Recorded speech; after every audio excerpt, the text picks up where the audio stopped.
Kumusta? Tapos ka na magpasaya ng iba. Pwede bang sarili mo naman muna? Ginagawa mo kasi lahat para makatulong sa kanila. Salamat sa puso mo ha. Nagbibigay ka ng oras, nagbubuhos ka ng lakas. Palagi kang handang makinig kahit kwentuhang magdamag pa. Sinusubukang magpatawa para gumaan ang pakiramdam nila.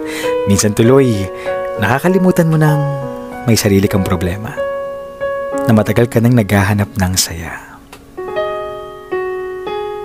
Bigyan mo rin ng oras ang sarili mo. Dahil hindi makakatulong ng lubos ang isang sugatang sundalo. Ikaw naman ang humanap ng makakakwentuhan mo. Ikaw naman ang magbuhos ng luha mula sa mga mata mo.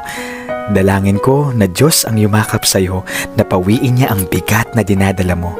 Balang araw, tatawa ulit tayo at ngingiti ng totoo.